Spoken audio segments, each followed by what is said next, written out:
Το 1837 το νεοσύστατο ελληνικό κράτος αποκτά το πρώτο του πανεπιστήμιο. Σε μια πρωτεύουσα, την Αθήνα, ερειπωμένη από τις εχθροπραξίες του αγώνα με 10.000 κατοίκους, το σημερινό Εθνικό και Καποδιστριακό Πανεπιστήμιο εγκαθίσταται στο σπίτι του αρχιτέκτονα και πολεοδόμου Σταμάτη Κλεάνθη στην οδό Θόλου στην Πλάκα, εκεί όπου σήμερα λειτουργεί το Μουσείο Ιστορίας του Ιδρύματος. Το Πανεπιστήμιο είναι χώρος μετάδοσης γνώσης. Το Πανεπιστήμιο Αθηνών ήταν από την ίδρυση του 1817, δηλαδή από 2 περίπου αιώνες, στην πρωτοπορία αυτής της αποστολής του Πανεπιστήμιου και μάλιστα τον πρώτο περίπου αιώνα ήταν το μόνο πανεπιστήμιο της χώρας. Εξακολουθεί όμως και σήμερα να βρίσκεται στην πρώτη γραμμή. Το Πανεπιστήμιο έχει επιτύχει ένα άνοιγμα προς τα έξω, προς τον διεθνή χώρο, έχει διεθνοποιηθεί και είναι αυτό ένα μεγάλο επίτευγμα των διαδόχων στο Πανεπιστήμιο. Τότε το Πανεπιστήμιο ξεκινά με 4 σχολές: θεολογική, ιατρική, νομική και φιλοσοφική. Η εγγραφή στο Πανεπιστήμιο γίνεται χωρίς εξετάσεις με το απολυτήριο του τότε γυμνασίου και η φοιτηση είναι δωρεάν. Την περίοδο αυτή, στο νεοσύστατο κράτος, λειτουργούν μόλις 3 γυμνάσια: Ναύπλιο, Αθήνα, Ερμούπολη, και οι περισσότεροι φοιτητές είναι ομογενείς από την Οθωμανική Αυτοκρατορία. Την πρώτη χρονιά παρακολουθούν τα μαθήματα 52 φοιτητές. Το 1841 ολοκληρώνεται η κύρια πτέρυγα του κτηρίου στα Προπήλαια και τα μαθήματα μεταφέρονται εκεί.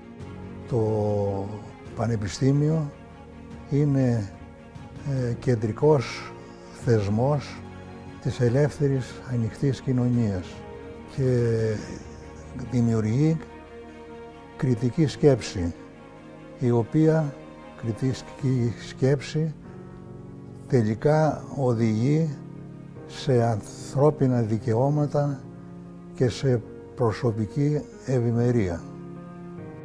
Από την πρώτη στιγμή της λειτουργίας του το Πανεπιστήμιο, το πρώτο και μόνο της χώρας αλλά και της νοτιοανατολικής Ευρώπης, αναλαμβάνει να εκπληρώσει μία σειρά από στόχους. Καταρχάς, τη στελέχωση της κρατικής μηχανής, καθώς και της ιδιωτικής σφαίρας εργασίας. Το Πανεπιστήμιο αναδεικνύεται στον καταξοχήν παράγοντα κοινωνικής αναπαραγωγής και κινητικότητας. Ο δεύτερος στόχος είναι η ανάπτυξη της επιστήμης. Σε αυτούς τους χώρους δημιουργείται η έννοια της επιστήμης, συγκροτούνται για πρώτη φορά στην Ελλάδα τα επιστημονικά πεδία. Είμαι περήφανος γιατί αξιώθηκα φεύγοντας από το Πανεπιστήμιο να έχω αφήσει ένα έργο νομίζω θετικό. Πρώτα-πρώτα τον Κωστή Παλαμά και το Καποδιστριακό. Το Αττικό νοσοκομείο που πήγε να φύγει από το Πανεπιστήμιο διασώθηκε. Την νομική σχολή, τη νέα νομική σχολή και την υπόγεια στάθμευση 100 αυτοκινήτων. Τις 2 μεγάλες βιβλιοθήκες της Φιλοσοφικής Σχολής και των Θετικών Επιστημών στην Πανεπιστημιόπολη. Το διδασκαλείο στην Πανεπιστημιόπολη και 2 εστίες φοιτητικές.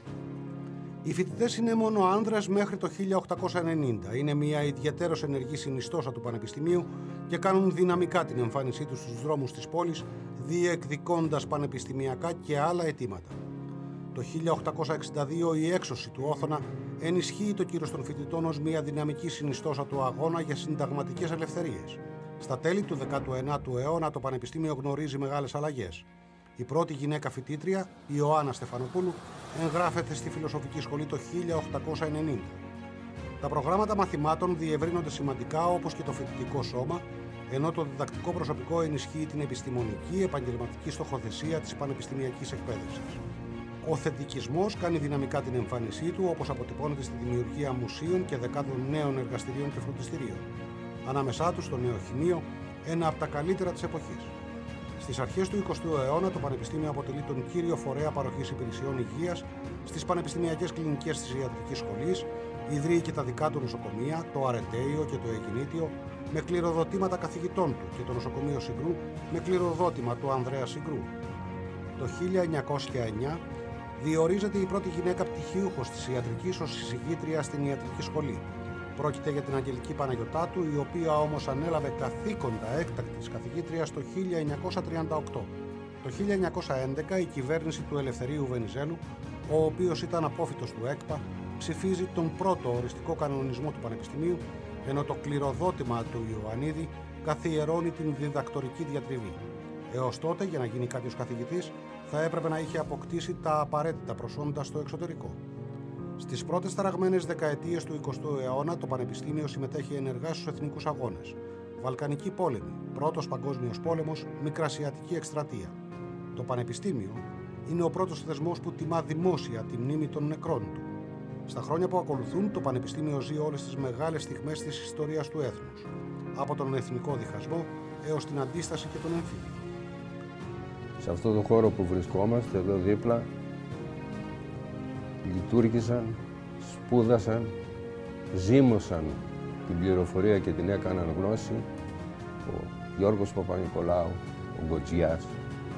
Σε άλλα τμήματα του Πανεπιστημίου, ο Σεφέρης, ο Καζαντζάκης, ο Ηλίτης. Είναι μια προσφορά σε αυτό το έθνος, η οποία πραγματικά συνεχίζεται με νέα άτομα, με νέα παιδιά, τα οποία προσπαθούν και τα οποία επιτυγχάνουν θαύματα. Καθηγητές και φοιτητές συμμετέχουν ενεργά στις διαμαρτυρίες για τις εξελίξεις στο κυπριακό ζήτημα στη δεκαετία του 1960. Το Πανεπιστήμιο, χάρη και στην κατάργηση των διδάκτρων από την κυβέρνηση του Γεωργίου Παπανδρέου, μεγαλώνει. Συνθήματα όπως το 114 ή το 15% για την παιδεία αντιχούν στους δρόμους της Αθήνας, ενώ το φοιτητικό κίνημα πρωτοστατεί στις συλλογικές διαμαρτυρίες. Η δικτατορία της 21ης Απριλίου 1967 στοχεύει εξ αρχής στην κατάλυση της αυτονομίας του Ιδρύματος. Τα πρώτα χρόνια της σιωπής διαδέχεται η αντίδραση των φοιτητών. Η εξέγερση της νομικής τον Φεβρουάριο του 1973 αποτέλεσε μία από τις πιο σημαντικές στιγμές του αντιδικτατορικού νεανικού αγώνα. Μετά το 1974, το Πανεπιστήμιο Αθηνών κινείται στο πλαίσιο των ευρύτερων αλλαγών της ανώτατης εκπαίδευσης στη χώρα μας. Καινοτόμα γνωστικά αντικείμενα εισάγονται στο πρόγραμμα σπουδών, νέες σχολές και τμήματα δημιουργούνται. Συνεχής είναι η διακρίση του Πανεπιστημίου από τις ανθρωπιστικές και κοινωνικές σπουδές μέχρι τις θετικές επιστήμες και τις επιστήμες ζωής. Το Ίδρυμα στελεχώνεται από νέο πολυπληθέστερο επιστημονικό δυναμικό, το οποίο έχει στενή σχέση με τη σύγχρονη διεθνή επιστημονική σκέψη. Η δεκαετία αυτή ήταν δεκαετία νοικοκυρέματος, δεκαετία σχεδιασμού και ορίμανσης έργων που θα ακολουθούσαν και δεκαετία ολοκλήρωσης παλαιών έργων, τα οποία είχαν ξεκινήσει αλλά είχαν συναντήσει μεγάλα προβλήματα για την ολοκλήρωσή τους. Αυτό οδήγησε σε μεγάλη ανάπτυξη των πανεπιστήμιων. Από τη δεκαετία του 1990 και μετά, σε ένα συνεχώς διευρυνόμενο αριθμητικά τόσο από φοιτητές και φοιτήτριες, όσο και από διδακτικό προσωπικό πανεπιστήμιο, η θεσμοθέτηση των μεταπτυχιακών σπουδών και τα ευρωπαϊκά προγράμματα έρευνας συντελούν καθοριστικά στην ανάπτυξη των ερευνητικών υποδομών του, αλλά και των σχετικών ερευνητικών και εκπαιδευτικών δραστηριοτήτων. Το Πανεπιστήμιο Αθηνών αποτελεί τον αρχαιότερο, ανώτερο πνευματικό θεσμό της χώρας. Στα χρόνια που ακολούθησαν, το Πανεπιστήμιο Αθηνών εξελίχθηκε και σε κοινωνικό θεσμό, με την έννοια ότι είχε μια πολύ σημαντική συνεισφορά στην κοινωνική ζωή του τόπου. Σε όλα τα μεγάλα γεγονότα το Πανεπιστήμιο Αθηνών ήταν παρόν. Δεν περιορίστηκε μόνο στη μόρφωση μεγάλου μέρους του ελληνικού πληθυσμού. Χιλιάδες νέοι μορφώθηκαν από το Πανεπιστήμιο Αθηνών, οι οποίοι στη συνέχεια προσέφεραν τις υπηρεσίες τους στο ελληνικό κράτος. Όλα αυτά τα χρόνια εκατομμύρια άνθρωποι πέρασαν από τις αίθουσες του ΕΚΠΑ, φοιτητές, φοιτήτριες, διδακτικό και διοικητικό προσωπικό. Η πλειονότητα όσων στελέχωσαν την πολιτική και κοινωνική ζωή της χώρας, τουλάχιστον μέχρι το Μεσοπόλεμο, προέρχεται από το Εθνικό και Καποδιστριακό Πανεπιστήμιο Αθηνών. Πρόεδροι Δημοκρατίας, πρωθυπουργοί, υπουργοί, υπήρχαν φοιτητές ή μέλη του διδακτικού προσωπικού. Εξέχουσες διεθνώς προσωπικότητες της επιστήμης και του πολιτισμού πέρασαν από τα έδρανά του. Από την ίδρυσή του, το ΕΚΠΑ υπήρξε σε μεγάλο βαθμό η ραχοκοκαλιά της επιστημονικής, κοινωνικής και πολιτιστικής ζωής της χώρας. Το πανεπιστήμιό μας, το Πανεπιστήμιο Αθηνών, είναι το παλιότερο και μεγαλύτερο πανεπιστήμιο της χώρας και βρίσκεται στον πυρήνα της επιστημονικής, της κοινωνικής, της πολιτικής, της οικονομικής μας ζωής. Είναι αναγκαίο να ανοίξει περισσότερο στην κοινωνία, να ανοίξει περισσότερο στην οικονομία και να μπορέσει να υιοθετήσει όλες εκείνες τις σύγχρονες μεθόδους και όλες εκείνες τις σύγχρονες αντιλήψεις που θα το επιτρέψουν να πραγματώσει και σε παγκόσμιο επίπεδο το ρόλο του, ο οποίος είναι εξαιρετικά σημαντικός. Έχει το Πανεπιστήμιο μπροστά του λαμπρές μέρες. Σήμερα αποτελείται από 9 σχολές και 41 τμήματα. Τα μέλη ΔΕΠ φτάνουν συνολικά τα 1.645 και το συνολικό προσωπικό του, διδακτικό και διοικητικό, ξεπερνά τους 3.000, καθιστώντας το μεγαλύτερο ακαδημαϊκό ίδρυμα στην νοτιοανατολική Ευρώπη. Επιπλέον, το ΕΚΠΑ πρωτοπορεί στην έρευνα με τους ερευνητές του να διακρίνονται διεθνώς και να το καθιστούν ως το πρώτο πανεπιστήμιο στη χώρα στις διεθνείς κατατάξεις αξιολόγησης πανεπιστημίων.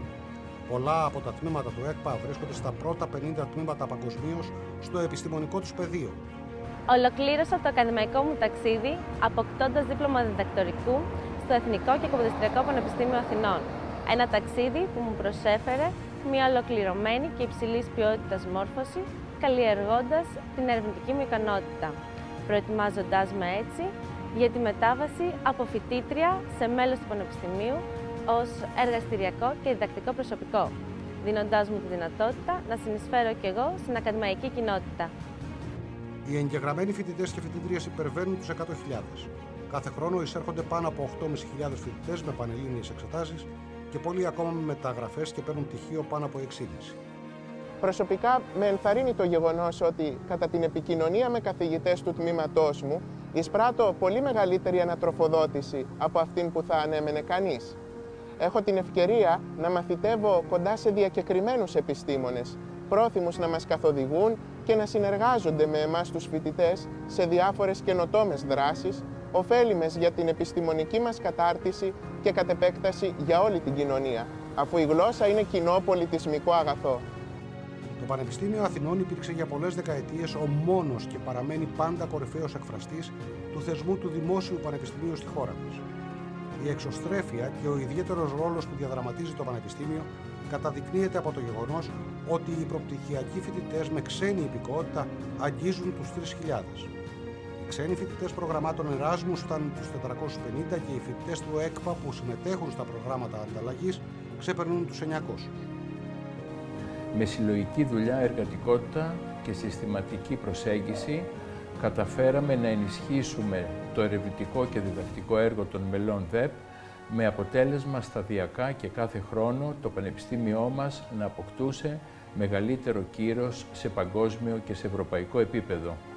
Επιπλέον φροντίσαμε για τη λειτουργία core facilities εργαστηρίων στην Ιατρική Σχολή, στη Σχολή Θετικών Επιστημών, βιβλιοθηκών, στη Φιλοσοφική Σχολή, στη Νομική Σχολή, βάσεις δεδομένων για τις ανθρωπιστικές επιστήμες. Το 2021 ξεκίνησαν να προσφέρονται προπτυχιακά μαθήματα στην Αγγλική για ξένους φοιτητές.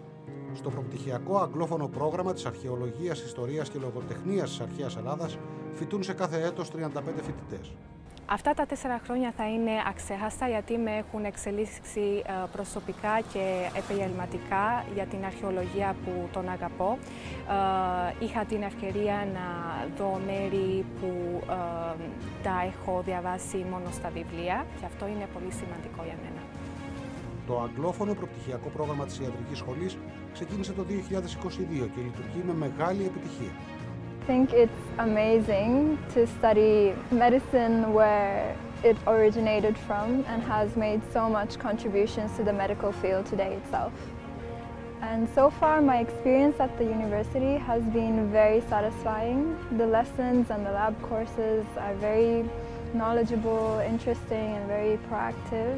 Τα μεταπτυχιακά προγράμματα όλων των σχολών του ΕΚΠΑ επιλέγουν κάθε χρόνο πάνω από 5.000 φοιτητές, εκ των οποίων περίπου το 10% έχουν ξένη υπηκοότητα. 5 τμήματα του ΕΚΠΑ προσφέρουν μεταπτυχιακά προγράμματα στην αγγλική γλώσσα.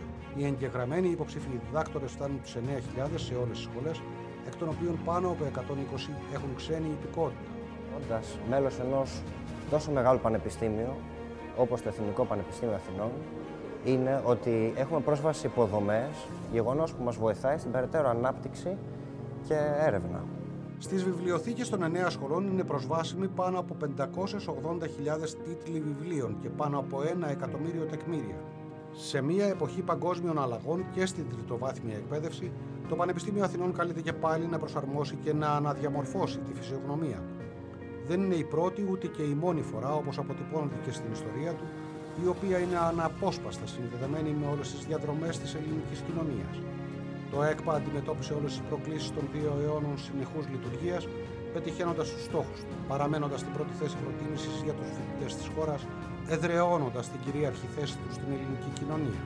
Τους 2 αυτούς αιώνες, ο κοινωνικός και ιστορικός του ρόλος ήταν καθοριστικός για την παραγωγή γνώσης και πολιτισμού. Σήμερα, ως το μεγαλύτερο ακαδημαϊκό ίδρυμα της χώρας, αποτελεί ένα πανεπιστήμιο λειτουργικό και παραγωγικό, μοχλό ανάπτυξης της έρευνας, της μάθησης και της καινοτομίας.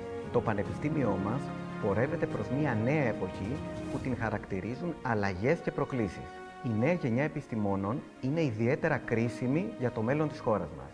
Αυτή τη νέα γενιά οφείλουμε να τη στηρίξουμε και να της δώσουμε τα εφόδια να προοδεύει και να αριστεύει. Κεντρικός μας στόχος είναι να δημιουργήσουμε το ακαδημαϊκό περιβάλλον έτσι ώστε να ανθίζουν τα όνειρα των φοιτητών και των νέων επιστημόνων. Με επίκεντρο τους φοιτητές μας, όλοι μαζί, ακαδημαϊκό και διοικητικό προσωπικό, θα συνεχίσουμε την ανωδική πορεία του μεγαλύτερου και ιστορικότερου πανεπιστημίου της χώρας.